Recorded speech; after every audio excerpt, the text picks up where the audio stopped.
선물은 내가 수고한 것 없이 상대방이 우리에게 일방적으로 줄 때 그것을 선물이라고 하는데요.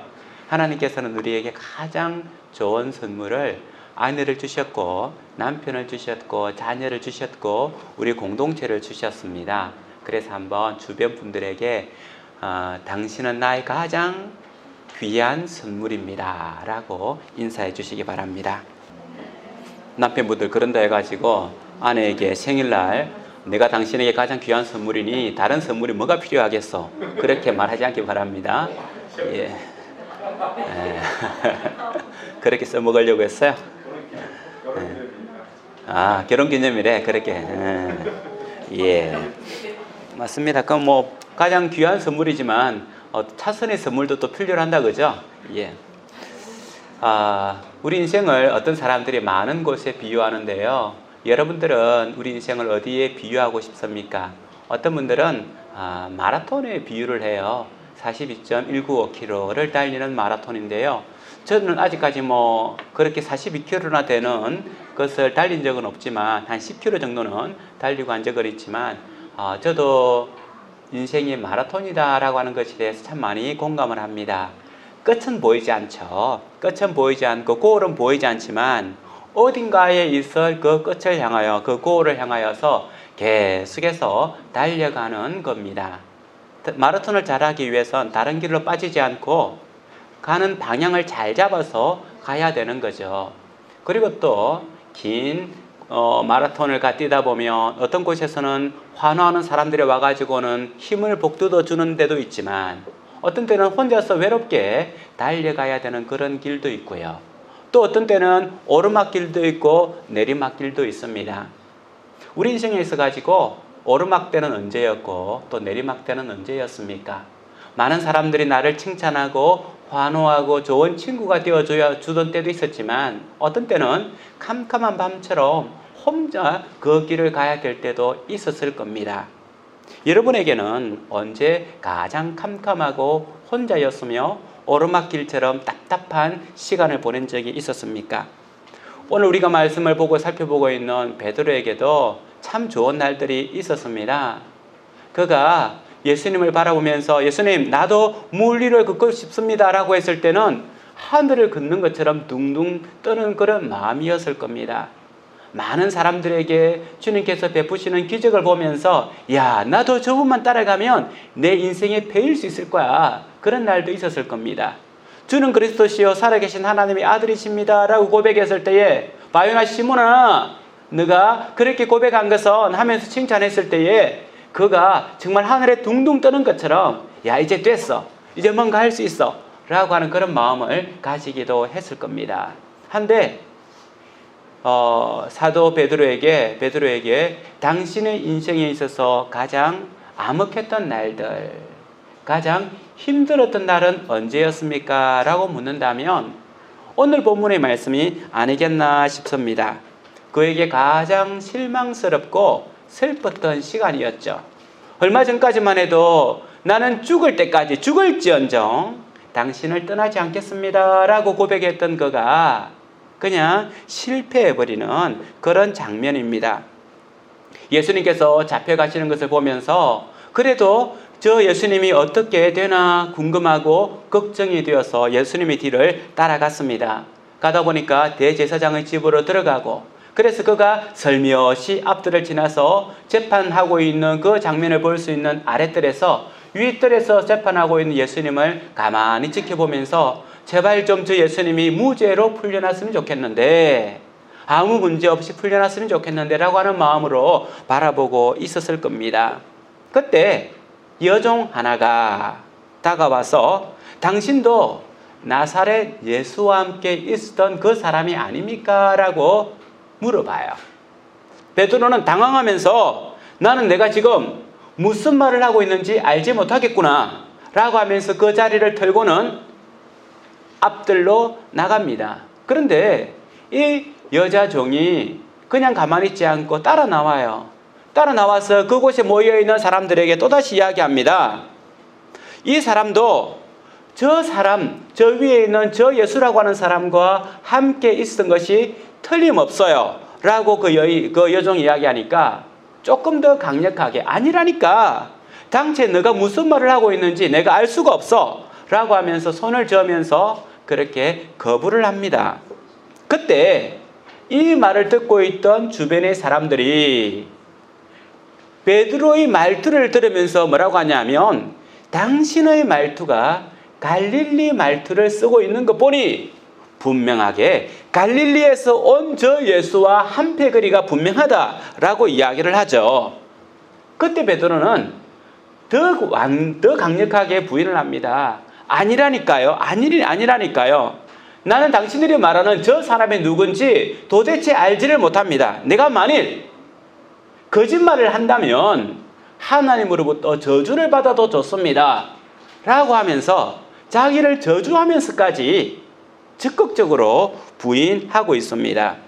그때 예수님께서 말했던 것처럼 닭이 두 번째 울음을 터뜨립니다.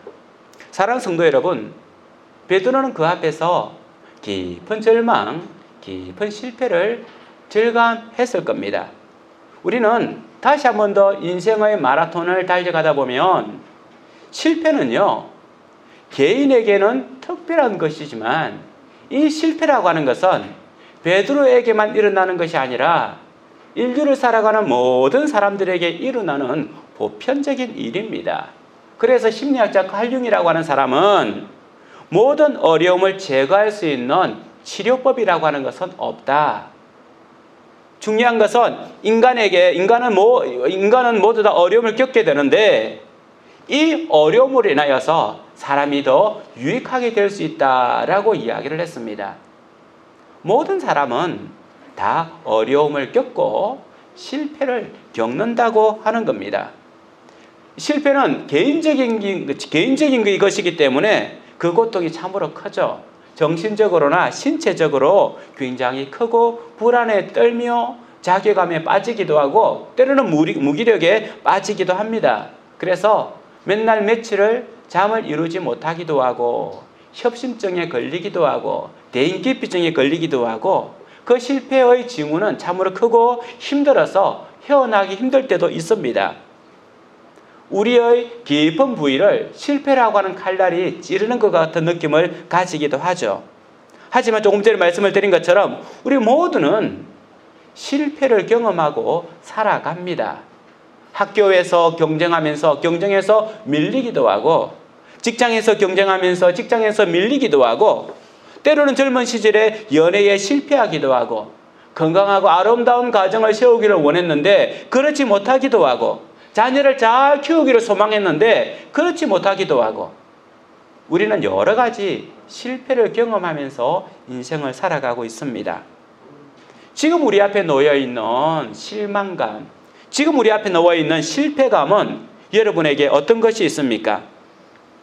우리가 이 고통의 근원, 실패의 시작점을 본다면 실제로는 큰 데서 시작하지 않고 작은 것에서 시작한다는 것을 알 수 있습니다. 조그마한 농담이었는데 그 농담 하나로 인하여서 내 마음이 무너진 적이 있고 조그마한 말 한마디에 부부관계가 완전히 깨지는 경우도 있고 자그마한 것 때문에 우리에게 큰 실패감이나 문제가 발생할 때가 많습니다. 그냥 내가 급해서 과속을 좀 했는데 그것이 큰 사고로 이어져서 다시금 헤어나지 못하는 일들 가운데 빠지기도 하고요. 말 한마디 잘못한 것 때문에 친구 사이가 깨지기도 하고 또 시리를 잘못 읽어서 그의 사업이 힘들어지기도 합니다.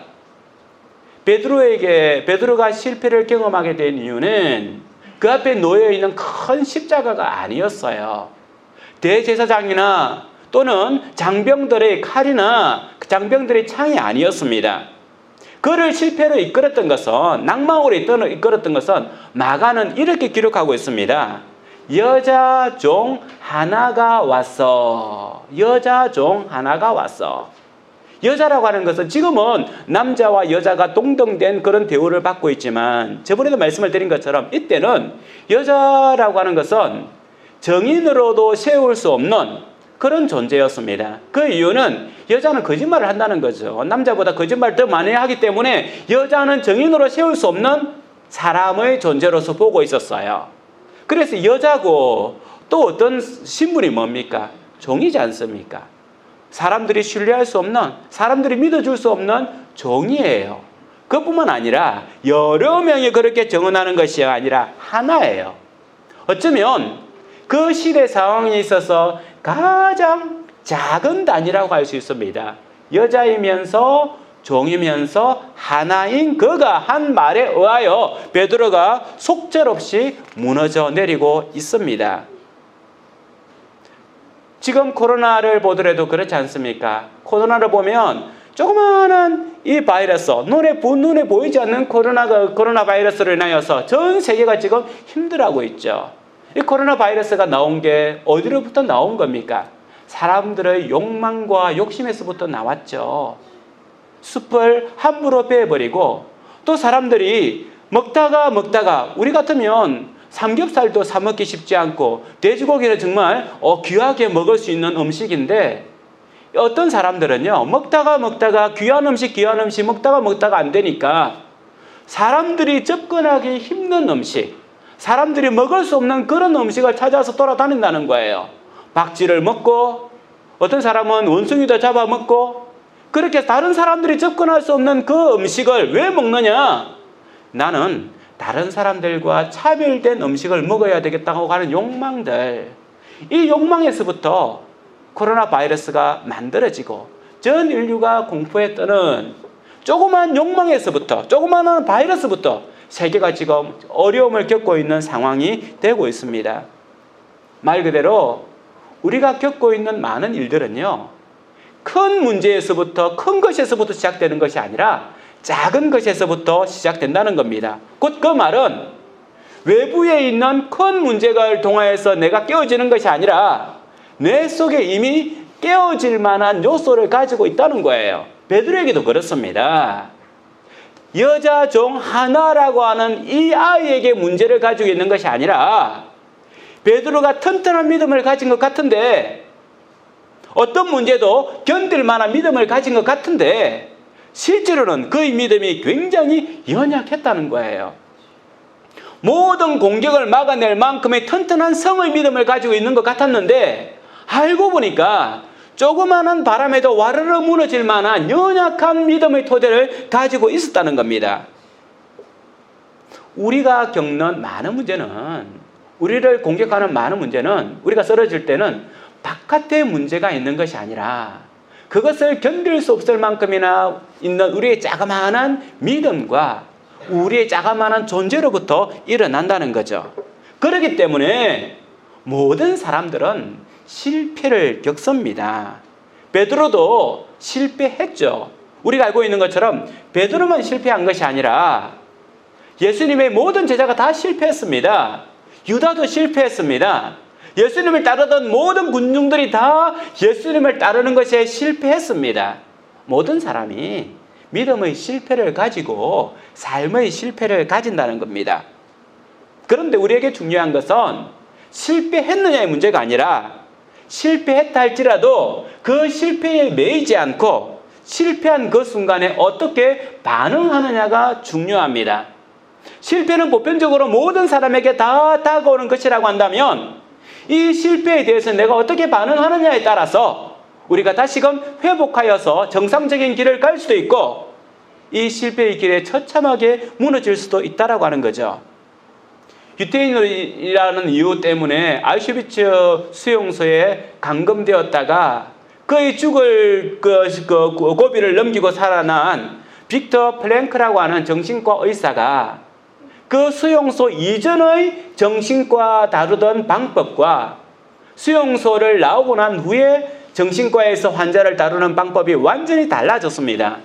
그러면서 아우슈비츠 수용소를 나오고 난 후에 제3의 심리학, 로고테라피라고 하는 이론을 만들어내는데요. 로고는 로고스, 의미라고 하는 그 뜻을 가지고 있습니다. 그렇기 때문에 심리학을 다루는 데 있어서 옛날에는 프로이드라든지 아들러의 심리학이 그 시대에 많이 유행을 했는데 빅터 플랭클이라고 하는 사람은 로고테라피, 의미가 중요해.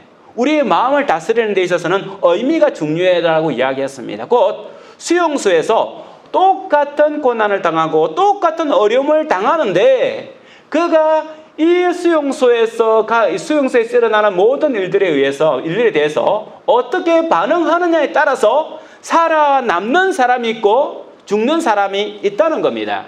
그래서 그가 그 수용소를 나오고 난 후에 로고 테라피를 만들면서 삶에 어떻게 반응할 것인가, 이것이 곧 자기의 심리를 다루는 방법이다라고 이야기를 했어요. 그래서 그가 삶의 의미를 찾는 방법에 있어 가지고 세 가지를 이야기했는데, 첫 번째로는 무엇인가를 창조하거나 어떤 일을 하는 것, 무엇을 창조하거나 어떤 일을 하는 것이고, 두 번째로는 어떤 일을 경험하거나 어떤 사람을 만날 때의 삶의 의미를 찾을 수 있다라고 이야기했습니다. 세 번째로는 피할 수 없는 시련이 그에게 다가왔을 때에 어떤 태도를 취하기로 결정하느냐가 삶의 의미를 가른다라고 이야기를 했어요. 그래서 첫 번째 보면 무엇인가를 창조하거나 어떤 일을 한다는 것은 직업을 가지라는 겁니다. 일을 하라는 거예요. 그렇게 해야만 삶의 의미를 찾을 수가 있습니다. 연세가 있더라도 건강하지 못하더라도 뭔가 몸을 움직이며 일을 하는 게 있어야만 삶의 의미가 있다는 거예요. 저는 아마 우리나라가 10년 안에 기본소득이 보편적으로 주어지지 않을까라고 생각을 하는데요. 지금 많은 사람들은 기본소득이 주어지면 게으른 사람들이 더 일을 하지 않고 그렇게 되지 않겠냐라고 이야기를 하는데, 그것은 사람이 가지고 있는 심리를 잘 몰라서 그래요. 사람들은요, 그냥 주면 한순간은 좋아요. 그런데 무기력해지면서 뭘 하냐 하면 뭔가 삶의 의미를 찾기를 원하는데, 그것이 자기가 잘할 수 있는 일을 찾아서 의미 있는 일을 한다는 거죠. 창조적인 일을 한다는 겁니다. 그래야만 삶의 행복을 누릴 수가 있기 때문에, 일을 한다고 하는 것은 그 일이 어떤 일이든지 상관없이 일을 한다고 하는 것은 돈을 버는 목적보다도 삶의 의미와 삶의 행복을 가지게 하는 거예요. 그래서 몸이 아프거나 연세가 있더라도 일을 하라는 거예요. 그래서 수요일날 예배 드릴 때도 다른 데 일할 데 없으면 교회 와서 일을 하라고, 물도 주고 청소도 하고 화장실도 닦고 하다 보면 즐거움이 생길 거라고, 그런 거거든요. 두 번째로는 경험하는 것이 중요하고 어떤 사람을 만나는 것이 중요한데, 그래서 사람들은 여행을 떠나지 않습니까?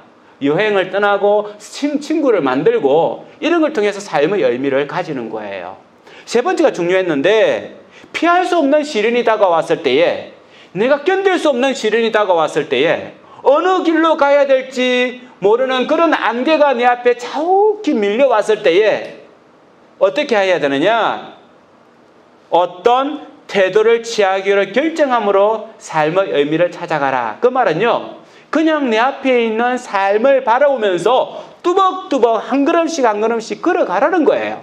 그 삶에 반응을 하라는 겁니다. 이걸 풀어서 이제 이렇게 기록하고 있는데 제가 한번 읽어드리겠습니다. 정말 중요한 것은 우리가 삶으로부터 무엇을 기대하는가가 아니라 삶이 우리로부터 무엇을 기대하는가 하는 것이다. 이 말이 굉장히 저에게는 의미 있게 다가왔는데, 내가 이런 어려움을 당하는 게 왜 이런 어려움을 당하는 거야?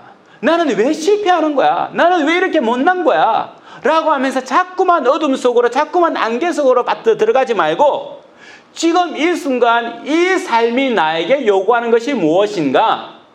삶이 나에게 요구하는 것에 반응하라고 하는 거예요.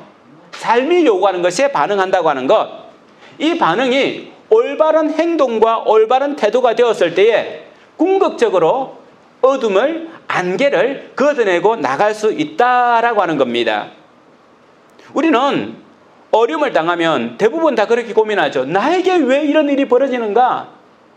나는 왜 자꾸만 실패하는가? 나는 왜 이렇게 나이를 먹었는가?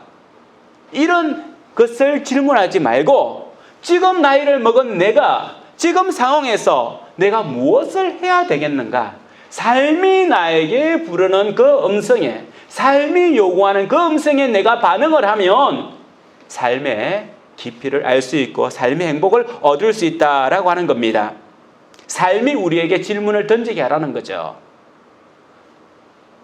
베드로도 실패했습니다. 베드로가 어떻게 반응했을까요? 베드로가 실패한 경험 가운데 어쩌면 인생에 있어서 가장 큰 실패인데 이 실패한 그가 어떻게 했을까요? 마가복음 14장 72절 말씀을 같이 한번 읽어보도록 하겠습니다. 72절 말씀입니다. 시작.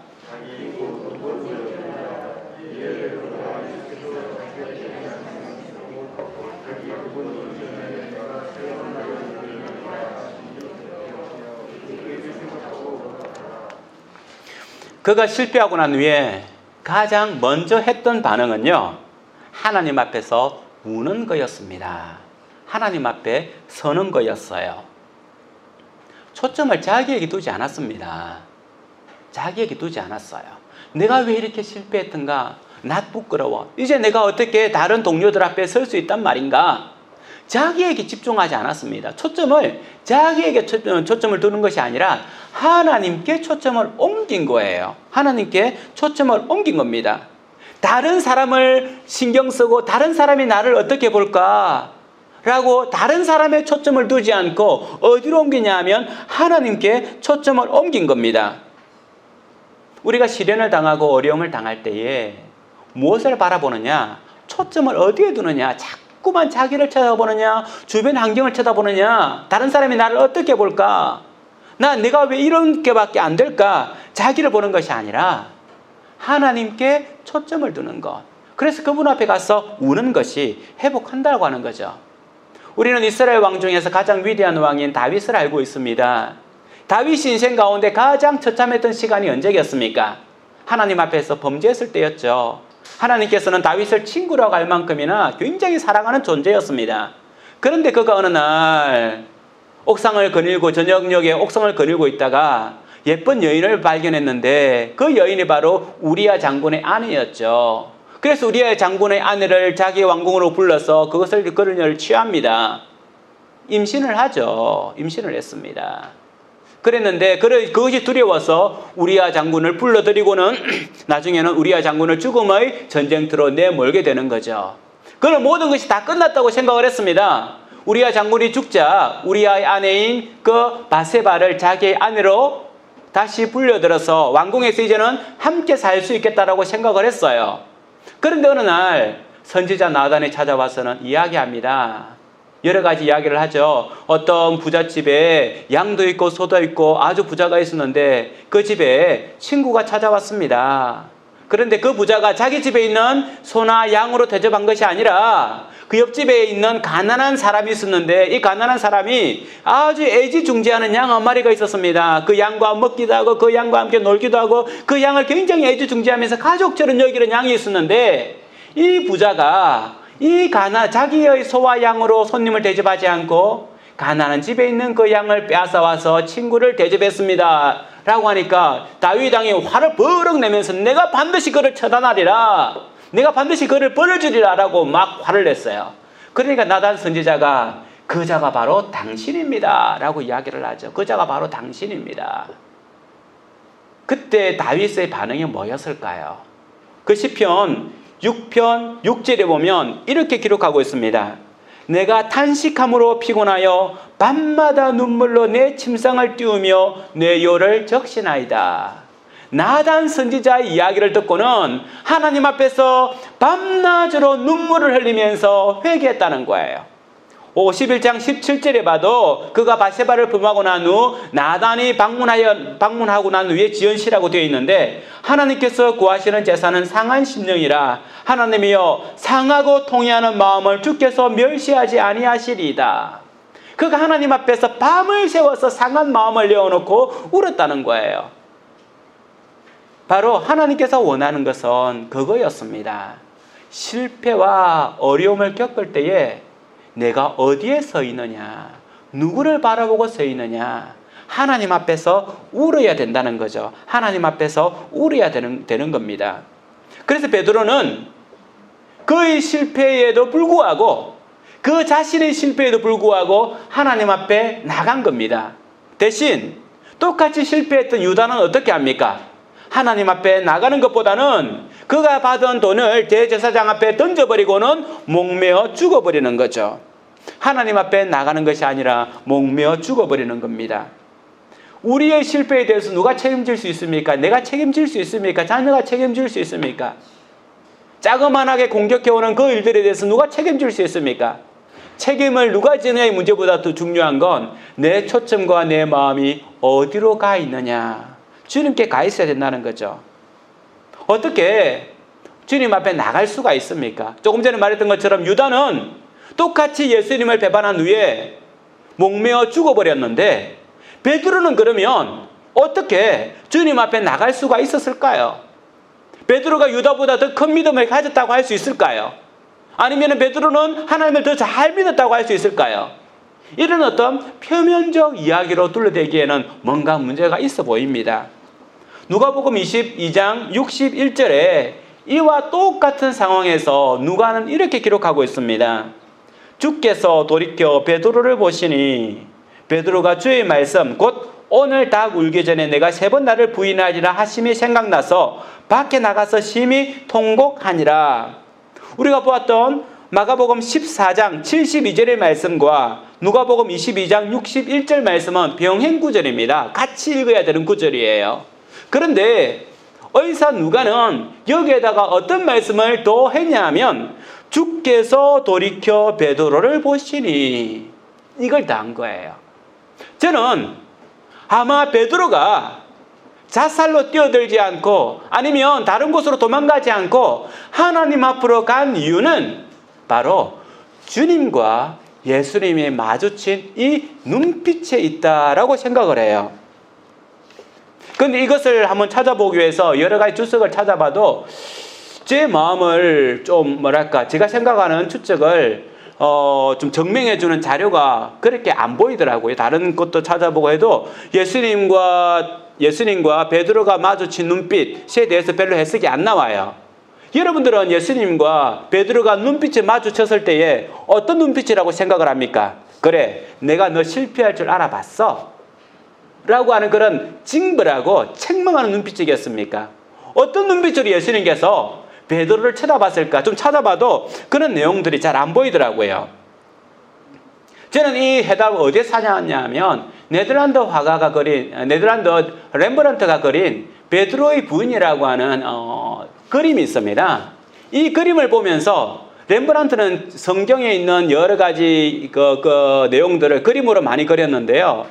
그 그림을 그리기 전에 굉장히 깊은 고민들을 합니다. 다음에 한번 아브라함이 이삭을 바치는 장면을 가지고도 한번 말씀을 드리고 싶은데 그 장면들에 있어서도 렘브란트가 느꼈던 그 성경의 분위기, 성경에 숨겨져 있는 이야기가 드러나는 거예요. 렘브란트는 그림을 그릴 때 표면적으로 성경에 드러나 있는 이야기를 그린 것이 아니라 이 안에 하나님께서 말하고 싶어하는 것, 그가 이 성경을 통하여서 묵상하고 느꼈던 것을 그림으로 많이 하는데 저도 이 베드로의 부인이라고 이 그림에서 그 해답들을 찾을 수가 있었습니다. 지금 제가 그림을 여러분들이 잘 안 볼 거예요. 이 그림이거든요. 네이버나든지 구글에 들어가서 나중에 한번 렘브란트가 그린 이 그림을 한번 찾아봤으면 좋겠는데 딱 보이면 뭐가 보입니까? 환한 빛이 보이죠? 이 환한 빛 안에 누가 있냐면 베드로가 오른쪽에 있어요. 그 베드로가 지금 어떻게 있냐면 머리끝에서부터 발끝까지 꽁꽁 옷으로 둘러싸여 있으면 얼굴만 딱 내밀고 있어요. 왜 그렇게 했겠습니까? 렘브란트는 베드로가 아마 자기를 숨기고 싶어가지고 따라왔을 것이다 라고 생각하는 거예요. 머리 끝에서부터 옷을 두껍게 입고는 완전히 자기를 감추고 있습니다. 그리고는 옆에 있는 사람들과 이야기를 하고 있는데요. 베드로의 표정이라든지 이게 아주 완강합니다. 손도 왼손을 딱 펼치고 있으면서 완강해요. 뭔가 부인하고 있는 장면이 나는 몰라. 당신이 도대체 무슨 말 하는지 나는 몰라 라고 하는 장면을 그리고 있다는 거죠. 손에 힘도 들어가 있고 그리고 또 하나는 이 앞에 있는 병정들이 있는데요. 이 병정들이 가지고 있는 투구도 내려놓고 칼도 내려놔요. 왜 그렇게 했겠습니까? 그림을 왜 그렇게 그렸겠어요? 병사들은 대부분 투구를 쓰고 있고 칼을 잡고 있어야만 위용이 있는데 다 내려놔요. 베드로의 말을 듣고 베드로의 말에 그냥 넘어갔다는 거죠. 베드로의 말을 듣고는 그 무장 해제가 됐다는 겁니다. 베드로의 말을 듣고 설득이 됐다는 거예요. 그래서 베드로는 그 순간에 성공한 줄 알았습니다.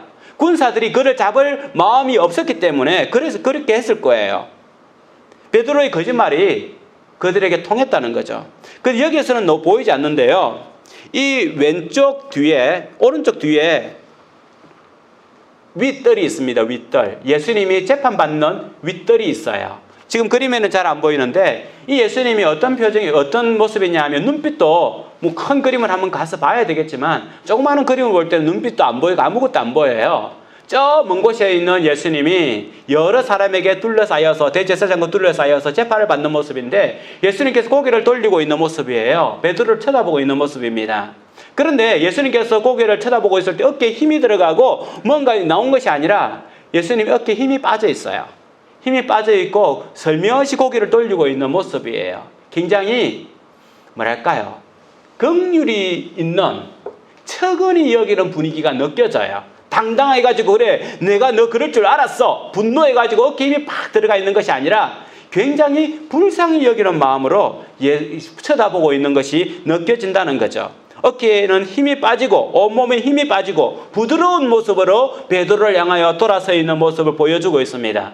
곧 예수님의 눈빛은 베드로를 처근히 여기고 불쌍히 여기는 모습이었다는 거죠. 징계하거나 징벌하거나 책망하는 눈빛이 아니라 괜찮아. 다시 힘을 내. 내가 너의 마음을 알아. 그 마음이 어떤 것인지 나도 알아. 이렇게 예수님께서 위로하는 마음으로 쳐다본다는 거죠. 이사야서 53장 3절에 보면 예수님에 대한 표현들을 이야기하면서 그 예수님을 어떻게 표현하냐 하면 가난을 많이 겪었고 질고를 아는 자라라고 이야기를 하고 있습니다. 우리가 살아가면서 가난을 겪지 않습니까? 어려움을 겪지 않습니까? 그런데 예수님은 뭐라고 예수님을 표현할 때에 가난을 그냥 아는 것이 아니라 가난을 많이 알았고 많이 겪었고 예수님께서 가난을 많이 겪었다는 겁니다. 하나님께서 왜 가난을 겪었어야 해요? 돌을 들어서 금을 만들 수 있는 그분이 모래를 들어서 쌀을 만들 수 있는 그분이 왜 굳이 가난을 한 번 겪는 것도 아니고 그렇게 많이 겪어야만 했습니까? 우리의 마음을 이해하기 위해서 그런 거죠. 우리의 마음이 어떠한지, 가난한 자의 마음이 어떠한지, 상처받은 사람의 마음이 어떠한지, 배신받은 사람의 마음이 어떠한지, 또한 배신하는 사람의 마음이 어떠한지 우리가 가지고 있는, 우리가 겪는 여러 가지 감정을 겪는 거예요. 질고를 아는 바라. 질병의 고통입니다. 질병의 고통을 아는 자라. 하나님이신 주님께서 왜 질고를 아셔야 됩니까? 왜 질병의 고통을 아셔야 되는 겁니까? 우리의 마음의 질병, 여러분들이 가지고 있는 마음의 질병들, 정신적 질병들, 육체적 질병들을 주님께서 아신 바 되셨다는 거예요. 공감하기 위해서.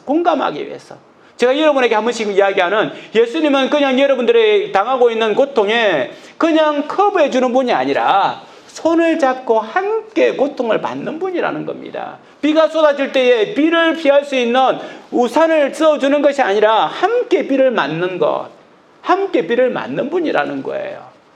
그래서 주님께서는 공감하시는 주님인 거죠. 베드로의 눈빛에 베드로를 쳐다볼 때에 징벌이나 책망이 아니라 공감하는 눈빛. 괜찮아. 나도 이해해. 상황이 어땠는지 나도 이해를 해. 라고 하는 그 눈빛. 그 눈빛을 봤을 때 베드로의 마음이 어땠을까요? 훨씬 더 찔린 바 되었고 훨씬 더 아픈 바 되었을 거예요. 그래서 그는 주님의 말씀이 기억이 났고 주님의 눈빛이 기억이 나서 하나님 앞에 달려갈 수밖에 없었고 그분 앞에서 자기의 실패함을 드러낼 수밖에 없었을 겁니다. 이 실패함이 저 계집종 때문이 아니라는 것을 안 거예요. 거기에 모여있는 군사들 때문이 아니라는 것을 안 겁니다. 무서운 창이나 무서운 칼 때문에 무너진 것이 아니라는 걸 안 거예요. 내 속에 주님을 주님으로 고백할 수 없는 이 미약한 믿음, 어떤 상황에서라도 예수님을 의지할 수 없는 이 미약한 믿음, 튼튼한 성벽 같았는데 바람 한번 불면 그냥 쓰러져 버리는 미약한 믿음의 성벽을 가지고 있다는 것을 그가 깨달은 거예요. 그래서 그는 하나님 앞에서 울고 있는 겁니다. 그가 울므로 말미암아 하나님 앞에서 그렇게 반응함으로 말미암아 다시 걸을 수가 있었고 다시 꿈틀댈 수가 있었습니다. 사랑하는 성도 여러분, 우리가 마음이 상하고 실패하고 어려운 시간들을 가집니까? 가장 먼저 주님 앞에 나가서 그 주님 앞에 우리 자신을 내보여주는 겁니다. 그분께서 다독거려주는 그 손길, 그 눈빛을 맛보는 거예요.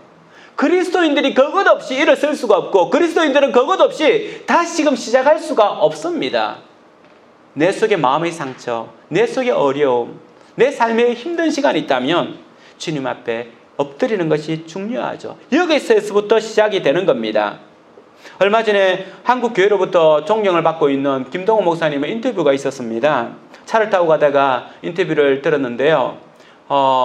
그러니까 작년 이맘쯤 작년 4월 달에 폐암 진단을 받고는 갑자기 모든 활동들을 중단하게 되었죠. 수술을 받은 이후에 2번의 항암 치료를 받는데요. 항암 치료를 받는데 2번이나 쫄도를 할 만큼이나 굉장히 고통스러웠다라고 이야기를 합니다. 그 항암 치료가 너무너무 힘들어서 2번이나 정신을 잃고 쫄도를 했는데 그러면서 이제 그 앵커가 그렇게 질문해, 목사님 힘들지 않았어요? 라고 하니까 정말 힘들었죠. 정말 죽을 것 같이 힘들었습니다. 라고 이야기를 했습니다. 그러면 작년에 힘들었죠 하면서 하는 말이, 하지만 나에게 작년은 나에게 가장 행복한 날이었고 가장 최고의 전성기였습니다. 라고 이야기를 했어요. 그래서 앵커가 깜짝 놀라면서 에이 목사님이 그런 말씀하시죠 라고 하니까 빈말이 아니라고 진짜 나에게 가장 행복한 한 해였고 가장 최고의 전성기였다라고 이야기를 했습니다. 그러면서 그가 처음에 나도 암에 걸리니까 그렇게 고백했죠. 하나님 왜 접니까? 하나님 왜 접니까? 라는 질문을 던졌다는 거예요. 우리가 실패를 당하면 다 그러지 않습니까? 왜 하필이면 왜 접니까? 왜 나에게 이런 고통이 있습니까? 왜 나에게 이런 일이 일어났습니까? 라고 질문을 던지는데 그때 하나님께서 그에게 들려주시는 음성이, 왜? 너는 안 되냐? 너는 안 되냐? 라고 하는 거예요. 모든 사람은 다 실패할 수 있고 모든 사람은 다 아픔을 겪을 수 있는데 왜 너는 그것을 피해 간다고 생각하느냐? 그리스도인들도 다 받는 고통인 거예요. 다 받는 아픔인 거예요. 너는 안 되냐? 라고 했다는 거예요. 그러면서 그가 그때 하나님께서 들려주시는 삶의 반응이 뭐냐면, 내 백성을 위하라. 내가 주님을 이 상태에서 내 백성을 위하라라고 하니까, 그래, 내 삶의 반응에, 주님께서 주시는 삶의 요청에 반응을 했다는 거예요. 그래, 오늘부터 내가 암 환자를 위한 집회를 하겠다라고 하면서 암 환자를 위한 집회를 하기 시작하고, 그리고 유튜브를 통해서 많은 사람들에게, 정말 고통을 겪고 있는 그들에게 고통을 겪는 그가 고통을 회복할 수 있는 메시지를 전했다는 거예요. 그랬더니만 어떤 댓글에는 말기암의 지옥과 같은 삶에서 당신의 메시지를 통하여 천국을 누리며 살다가 갑니다. 라고 하는 그분이 돌아가시고 자녀분이 우리 어머니는 말기암의 지옥과 같은 삶에서 목사님의 말씀을 통하여 천국과 같은 삶을 살다가 돌아가셨습니다. 이런 댓글도 남겼다라고 이야기하는 거죠. 뭐냐면 그런 거예요. 그렇습니다. 하나님 앞에 섰을 때에 왜 너는 안 되느냐? 내 백성을 위하라 라고 했을 때에 그 삶에 반응하는 것. 만일 그분이 나는 왜 이런 고통을 겪어야 돼? 내가 지금까지 어떻게 살아왔는데 한국 교회를 위해서 경생하기 위해서 이런 수고를 겪고 이런 수고를 했는데 왜 내가 이런 고통을 겪어야 되라고 했다면 그 수렁 가운데 계속해서 빠져들어갔겠습니다. 한데 하나님 앞에서 왜? 라고 하는 질문 앞에서 하나님께서 왜 너는 안 되냐? 고통은 모두 보편적인 건데 단지 너는 내가 주는 음성에 반응해라 라고 하는 반응을 했다는 거예요. 사랑하는 성도 여러분, 우리를 짓누르는 게 뭐가 있습니까? 우리를 힘들게 하는 게 뭐가 있습니까? 우리는 모두 다 바람 불면 쓰러질 수밖에 없는 그런 연약한 믿음의 성벽을 쌓고 있는 사람들인 것이 분명합니다. 그렇기 때문에 그럴 때마다, 쓰러질 때마다 하나님 앞에 우선적으로 나가서 우는 것이 필요해요. 그리고 그 삶 앞에 정직하게 내가 어떻게 살아가야 될지, 내게 주어진 이 고통 가운데 지금 내가 한 발을 어떻게 떼야 될지, 3발, 4발, 10발을 떼라는 말이 아니라 한 발 떼는 것에 신경 쓰기 바랍니다. 캄캄한 밤에 조심해서 한 발을 떼는 것처럼 한 발을 떼면 2발을 뗄 수 있고 2발을 떼면 3발을 뗄 수 있고, 그래서 우리가 믿음의 경주, 믿음의 마라톤을 끝낼 수 있는 거예요. 사랑하는 성도 여러분, 하나님 앞에서 그 뜻을 묻고 그리고 삶의 올바른 태도와 올바른 행동으로 반응하면 우리에게 주어지는 이 삶이 도리어 하나님을 영화롭게 하고 우리의 삶을 성공으로 이끌 줄 믿습니다. 이런 삶을 살아가는 우리가 되기를 주님의 이름으로 축원합니다. 같이 한번 찬양했으면 좋겠습니다. 날마다 숨쉬는 순간마다 내 앞에 어려운 일을 보내 주님 앞에 이 몸을 맡길 때 슬픔 없네, 두려움 없네. 주님의 그 자비로운 손길 항상 좋은 것 주시도다. 사랑스레 아픔과 기쁨을, 수고와 평화와 안식을. 아픔도 주시고 기쁨도 주시고 수고도 주시고 안식도 주시는 주님이십니다.